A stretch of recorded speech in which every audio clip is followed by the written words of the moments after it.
Ajit web TV दे दर्शकों का स्वागत है। आज स्टूडियो में हमारे साथ हैं हिंदुस्तान की वो अहम शख्सियत जिसको पिछले 50 साल से पूरे देश में राजनीतिक, धार्मिक और सामाजिक जो आंदोलन चलते रहे हैं या डिफरेंट जो एक्टिविटी चलती आ रही हैं उसमें वो भाग भी लेते हैं और उसके साथ जूझते भी रहे हैं। और अब भी वो सभी क्षेत्र में और देश विदेश में भी डिफरेंट जो क्षेत्र हैं उसमें अपना जो लोगों को अगुवाई देने का या अपना एक ख़ास प्रभाव छोड़ने का वो जतन करते हैं। वो अभी भी सरगर्म हैं। तो हमें खुशी हो रही है कि आज वो हमारे साथ हैं स्वामी अग्निवेश जी। स्वामी जी, आपका स्वागत है स्टूडियो में। जी मेजर सिंह जी। हाँ जी। तो जैसे कि मैं सोचता हूँ कि आपका परिचय देने की कोई ख़ास बात नहीं है क्योंकि सभी लोग आपको बहुत अच्छी तरह जानते हैं। हम बात करेंगे कि अभी कुछ सालों से हमारे देश में भी या दुनिया में कुछ ऐसी घटनाएं घट रही हैं जो पूरी मनुष्य जाति है उसके लिए विनाशकारी काम होने जा रहा है। जैसे पिछले दिनों में आप देख रहे हैं कि मुस्लिम टेररिज्म के नाम पर ISI का एक नया जो स्वरूप है वो सामने आया है। पूरे वर्ल्ड में इसका एक आप देखते हैं कि पिछले 2-3 दिन पहले ब्रसेल में हुआ, उसके पहले फ्रांस में हुआ, उसके पहले कुछ और जगहों पर ये चलता रहा जो टेररिज्म का। आप इसको किस एंगल से देखते हैं कि ये पूरे दुनिया के लिए एक बड़ा खतरा खड़ा हो गया है? तो आप क्या सोचते हैं कि इसको कैसे टैकल करेंगे या क्या प्रॉब्लम क्या है ये? आपका सवाल आज के सोच के हिसाब से जो मीडिया में चल रहे हैं ना मुद्दे, जी, तो वो बहुत ठीक है। लेकिन मैं जब एनालाइज करता हूँ, मैं एक सामाजिक कार्यकर्ता भी हूँ। आध्यात्मिक विचारों को लेकर के मैंने अपने जीवन में कदम रखा, सार्वजनिक जीवन में। मुझे टेररिज्म का जो एक बहुत बड़ा मुद्दा आज दुनिया में दिखाई सुनाई पड़ रहा है, उससे अलग हट करके मैं कई बार अपने आप से पूछता हूँ कि कहीं पर बम फटता है और 50 लोग मरते हैं। अभी ब्रसल्स में फटा, कुछ दिन पहले पेरिस में फटा, तो 25, 50, 200 लोग मरते हैं, तो वो बहुत बड़ा अंतर्राष्ट्रीय मुद्दा बन जाता है। ISIS वाले किसी का गला रेत करके और फुटबॉल की तरह खेलते हैं तो हमें वो बहुत बड़ा दिखता है जी। मैं पूछना चाहता हूँ आपसे, अपने आप से भी, कि जब पेट में, माँ के पेट में, कोख में बच्चियों को काट दिया जाता है, निकाल के फेंक दिया जाता है, और अकेले इस मुल्क में जिसमें हमारा पंजाब खास शामिल है, हरियाणा भी, जी, सबसे ज़्यादा पेट में बच्चियां मारी जा रही हैं, तो मैं कह रहा हूँ कम से कम नहीं तो 1 करोड़ से ज़्यादा मारी जा चुकी हैं और अभी रोज़ के हिसाब से मारी जा रही हैं। इसको कोई टेररिज्म नहीं मानता, है ना? नहीं, वो भी मासूम है, उनका तो कोई कसूर ही नहीं। 40,000 बच्चे रोज़ मर रहे हैं भूख से तड़प करके, बड़ी दर्दनाक मौत मर रहे हैं। और ये मैन मेड क्रिएटेड प्रॉब्लम्स हैं, ये कोई परमात्मा ने नहीं किया। अनाज दुनिया में इतना है कि आप 14 गुना ज़्यादा आबादी को खिला सकते हैं, इतना अनाज है। जानवरों को पहले खिलाएंगे, उनको मोटा करेंगे, उनका मीट फिर उसके बाद प्रॉफिट के लिए करेंगे, और फिर वो अनाज की क्राइसिस, हमने फूड इनसिक्योरिटी। 40,000 बच्चों के मरने का रोज़ के दिन, प्रतिदिन कोई घटना नहीं बनती। मैं कहा आप उसको आतंकवाद या इससे न जुड़, कुछ तो करिए। मैं बुनियादी सवाल ये जो आपके जवाब में इसके कह रहा हूँ, इन सवालों को जब तक सचमुच में सवाल नहीं माना जाएगा तब तक इस तरह के दूसरे ये हाईजैक हो रहे हैं इश्यूज, हमारे real issues are getting hijacked. जी। मनुष्य के बीच में पूरी समानता होनी चाहिए, बराबरी होनी चाहिए। नहीं स्वामी जी, क्या आप मानते हैं कि जो ये सामाजिक असमानता है, आर्थिक असमानता है, इसी की वजह से ये कन्फ्लिक्ट पैदा होते हैं सोसाइटी में? जी बिल्कुल। सारे रूट कॉज मुझे एनालाइज जितना मैंने किया, 48 साल इन मुद्दों को लेकर के मैंने ज़मीनी संघर्ष किया। जी। और मुझे ये लग रहा है कि जन्म से जुड़ी हुई जो विषमता है, एक बच्चा पैदा होता है, परमात्मा की, ईश्वर की, वाहिगुरु की कृपा से एक इंसान, बच्चा पैदा होता है। हम झपट करके उसको जल्दबाजी में हिंदू या मुसलमान बना देते हैं, उसको इंसान नहीं रहने देते। ठीक है? क्यों उसको हम बना रहे? ये हमारी जाति है, उसका रिलीजियस फ्रीडम जो होना चाहिए to choose one's own religion, समझे ना। ये 18 साल की उम्र में वो इन्फॉर्म्ड चॉइस करे, फ्रीडम, जैसे किसी रिप्रेजेंटेटिव को चुनता है अपने वोट के अधिकार से, या किसी और जीवन साथी को चुनता है, ऐसे तब उसकी उम्र है। यदि कोई रिलीजन की ज़रूरत है तो वो चुने, और नहीं ज़रूरत है तो बिना रिलीजन के भी वो जिंदा रह ले। लेकिन हम रिलीजन वाले उस मासूम से मासूम बच्चे का ब्रेन वॉश करके रिचुअलाइज्ड, डॉगमेटिक, सुपरस्टिशियस, मॉन्गरिंग रिलीजन उसको भर देते हैं, और उन चीज़ों से उसको बताते तू ऐसा है, वो दूसरा ऐसा है। फिर वो लड़ाने के लिए पूरा मसाला हम तैयार करते हैं। यहाँ शिया और सुन्नी धर्म के तो बात ही ऐसे होगी ना कि आप जिस घर में पैदा होंगे, उस घर का आपके फादर मानिए या परिवार जिस धर्म का है वही धर्म आपको अडॉप्ट करना पड़ता है। वही तो कर रहा हूँ, ये हमारे कंपल्शन है। नहीं, कंपल्शन क्यों है? नो, उस बिल्कुल इसके खिलाफ हमें आवाज उठानी है कि माता पिता को कोई अधिकार नहीं है कि अपना धर्म हमारे ऊपर थोपें। धर्म नहीं है ये, संप्रदाय। धर्म होगा यूनिवर्सल। आप कहेंगे कि हिंदुस्तान का जो संविधान है, जहाँ हिंदुस्तान में जो सरकारी प्रथा है, वो एक फैमिली में जिसका जन्म होता है उसका धर्म वही लिखती है, उसको तब्दील करना चाहिए। हाँ, बिल्कुल करना चाहिए। मैं कह रहा हूँ 18 साल की उम्र तक तो किसी बच्चे का कोई सांप्रदायिक धर्म नहीं होना चाहिए। जी। उसके बाद उसको फ्रीडम मिलना चाहिए, जिसको भी वो चूज करे, वो अपनी मर्जी से चूज करे, तो उसको माना जाएगा कि भाई इसका फ्रीडम ऑफ रिलीजन है। आज की तारीख में कोई फ्रीडम ऑफ रिलीजन नहीं है, बल्कि स्लेवरी है, गुलामी है, बंधुआ मजदूरी है, कि आपने बच्चे को पैदा होते ही ब्रेन वॉश और इंडोक्ट्रिनेट कर दिया, उसको सोचने का टाइम ही नहीं दिया कि तुझे ये वाला पसंद है कि वो वाला पसंद, कुछ नहीं। जी। और आपने रिचुअल्स को रिलीजन में बदल दिया, आपने डोगमास को रिलीजन में, सुपरस्टिशंस को रिलीजन में बदल दिया। आप ट्रूथ, लव, कंपैशन, जस्टिस, ये यूनिवर्सल स्पिरिचुअल वैल्यूज हैं, इनको ये है रिलीजन के एसेंस में। एसेंस को तो छोड़ दिया। जैसे कोई कहे जी केला है तो छिलके से तो चिपट गए और केले को फेंक दिया। हाँ, उसका जो असली था उसको ग्रहण करना चाहिए था। तो हम उल्टा काम कर रहे हैं और नकली चीज़ों को रिलीजन और मंदिर, मस्जिद, गुरुद्वारे, चर्च और हिंदू मुस्लिम ये बांट करके समाज को जात पात में बांट दिया। एक बच्चा पैदा हुआ, कैसे कहते हो कि वो ब्राह्मण है, कैसे कहते हो कि वो दलित है? बताइए, कोई आधार है क्या?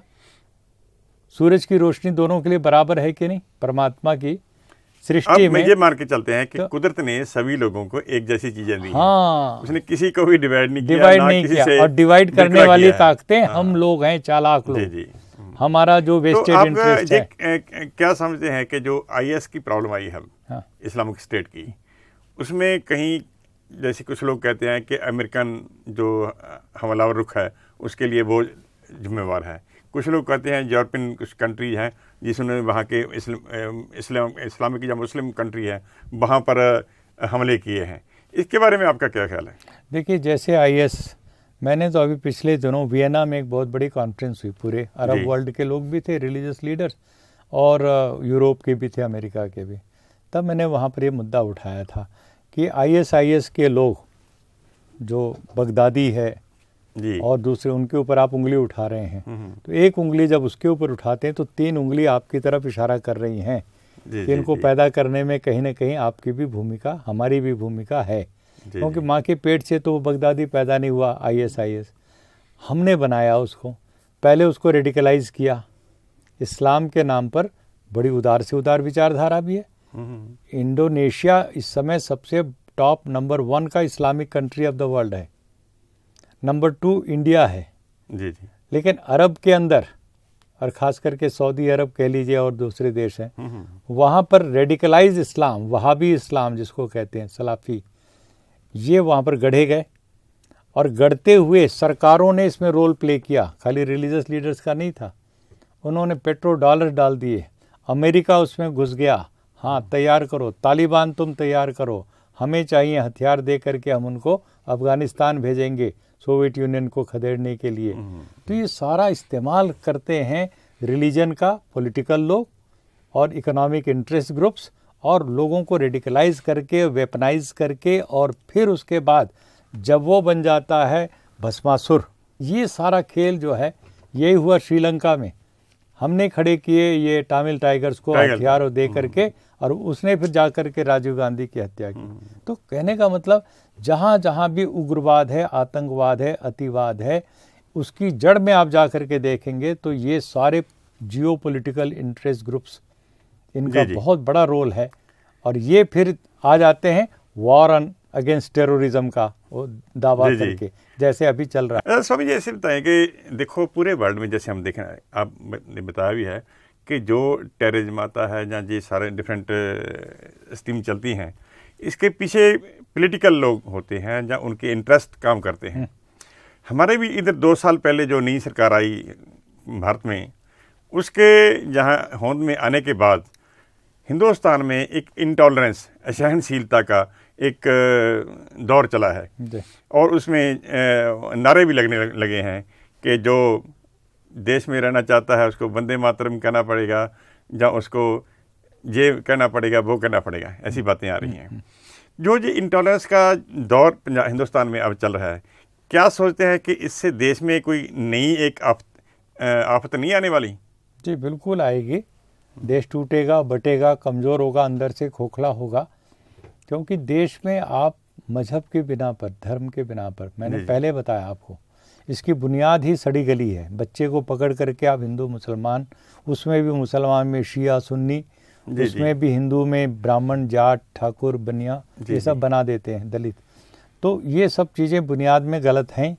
अब इसका जब इस्तेमाल करता है कोई राजनीतिक नेता अपने स्वार्थ के लिए, तो दामोदर विनायक सावरकर 1932 में किताब लिखता है हिंदुत्व, जी, और उसमें कहता है कि इस देश की का जो धर्म, इंडियन ओरिजिन के धर्म को मानने वाले, वो तो हैं हिंदू, और वो हैं वफादार, उनकी लॉयल्टी पे शक नहीं होगा, वो चाहे सिख हो, चाहे बौद्ध हो, जैन हो और सनातन धर्मी हो, इनके लिए कोई झगड़ा नहीं। जिनका इंडियन ओरिजिन नहीं है, बाहर का है, जैसे इस्लाम और क्रिश्चियनिटी, वो सेकंड क्लास होंगे। इसको बुनियाद बना करके मोहम्मद अली जिन्ना ने पाकिस्तान बनवा लिया, ठीक है। अब उसी को लेकर के आरएसएस की वही अवधारणा है हिंदुत्व की, हिंदू राष्ट्र की। वो कहता है कि हिंदू जो अपने आप को कह रहा है वो तो है पक्का, ठीक है, उससे हमें कोई झगड़ा नहीं, उसके साथ मिलके हम सरकार बनाएंगे। सब कुछ 20 करोड़ के लगभग हैं मुसलमान और 2-4 करोड़ हैं ईसाई। अब आप इनकी लॉयल्टी को रोज के हिसाब से क्वेश्चन करेंगे तो अपने आप को तो कमजोर कर रहे हैं ना। क्या आपको लगता नहीं कि जैसे हमारी डाइवर्सिटी है, जहाँ पर अनेक तरह के कल्चर हैं, लैंग्वेज है, धर्म है, इसमें जो ऐसी पॉलिसी अडॉप्ट करनी वो पॉसिबल ही नहीं है, बिल्कुल ही गलत है, सरासर बुनियादी तौर पे गलत है। हर भारतीय 125 करोड़ का भारत जिसको हम आज कह रहे हैं, उसको हमें पूरी तरीके से और पूरा देशभक्त नागरिक मान के चलना चाहिए। उनमें कोई हिंदू, कोई मुसलमान, कोई 1-2 इक्के दुक्के गलत लोग होंगे, और होंगे भी जरूर। ऐसे लोगों को आप पकड़िए, सजा दीजिए, कुछ इलाज कीजिए, लेकिन आप पूरी की पूरी एक कौम को, जाति को, समुदाय को ऐसा पेंट करेंगे तो आप देश को अंदर से कमज़ोर करेंगे। और देशभक्ति का सर्टिफिकेट मांगने का अधिकार जो लोग आज अपने हाथ में ज़बरदस्ती ले रहे हैं, आरएसएस वालों से खास करके मैं पूछना चाहता हूं, जब देश आज़ादी की लड़ाई लड़ रहा था, जब भगत सिंह, सुखदेव, राजगुरु फांसी के फंदे को चूम रहे थे, तुम्हारे आरएसएस का एक व्यक्ति बता दो, एक खाली एक, 1 सिंगल नेम, जो फांसी के फंदे को चूमा हो अंग्रेजों से लड़ते हुए। आरएसएस का एक आदमी नहीं मिलेगा। उस समय तो ये तलवे चाट रहे थे अंग्रेजों के, आज दूसरों को देशभक्ति का सर्टिफिकेट बांटना चाहते हैं।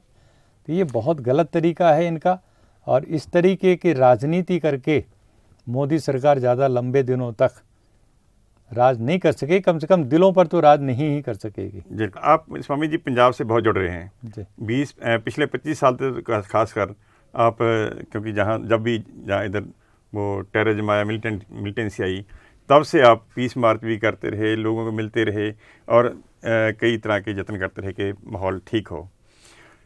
अब क्या सोचते हैं कि 20, 25 या 30 साल बाद वही इशू, फिर जिस इशू पर आप मेरे ख्याल 91 में बात करते थे, वही पानी का डिस्प्यूट, वही पंजाबी स्पीकिंग एरियाज़, वही राजधानी का झगड़ा, वही फिर उठ खड़े हुए हैं। इसके बारे में आपका क्या ख्याल है? देखिए कि जब भी इशू उठते हैं उस समय उसका तर्क संगत, वैधानिक, संवैधानिक जो उपाय होना चाहिए वो नहीं किया जाता, उसको टाला जाता है, पोस्टपोन किया जाता है, वो नासूर बन करके और पकता जाता है और वो फोड़ा एकदम से फूटता है। यही हुआ। आप समझते हैं कि अब वो फोड़ा 1969 के दिसंबर में 69 के दिसंबर में शाह कमीशन का अवार्ड आया था और मैं कलकत्ता छोड़ के नया 68 में हरियाणा में अपनी राजनीति नई शुरू करने के लिए आया था। जी जी। और उस समय हमें बताया गया कि शाह कमीशन ने चंडीगढ़ हरियाणा को दे दिया। जी जी। तो अकालियों ने कहा नहीं, हम नहीं देंगे। फिर झगड़ा हुआ, फिर एक कोई उदय सिंह मान कोई था, उसने वाहन शन किया, या फेरू मान ने किया, और फिर कहा गया कि हम फिरोजपुर और अबोहर दे देंगे, समझ रहे ना। और तो करते कराते दबाते गए इधर उधर, यानी जैसे ना मसलों को टाला गया, दबाया गया, कारपेट के नीचे, गलीचे के नीचे छिपा दो और ऊपर से दिखाओ सब ठीक है। तो आप समाधान कीजिए। सतलज यमुना कैनाल का मुद्दा तब से लटका पड़ा हुआ है। जी जी। और कई चीज़ें लटकी पड़ी हैं, और ये मान करके कि भाई कुछ लेन देन करके सब चीज़ों को सबको मिल करके रहना है। बिल्कुल। इसमें कोई पहाड़ नहीं टूट जाएगा, कुछ भी। एक देश है, एक देश में रहने वाले लोग हैं, समझे ना। और किसको क्या खास मिल जाएगा।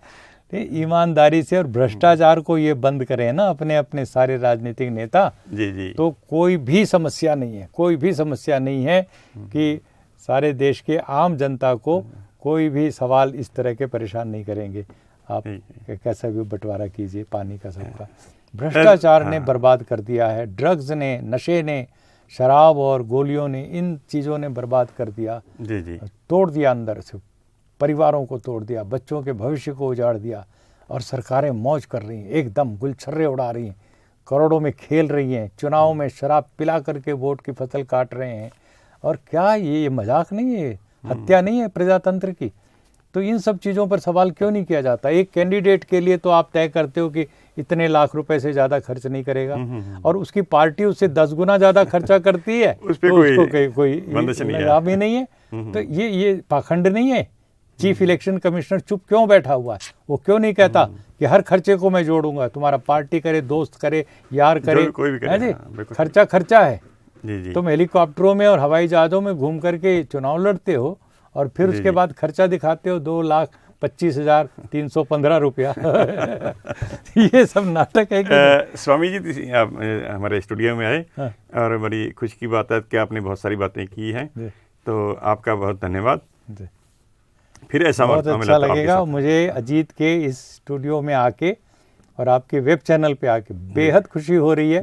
मैं आपसे कुछ सीख के जा रहा हूँ, और बहुत बहुत धन्यवाद। मेहरबानी जी, बहुत धन्यवाद।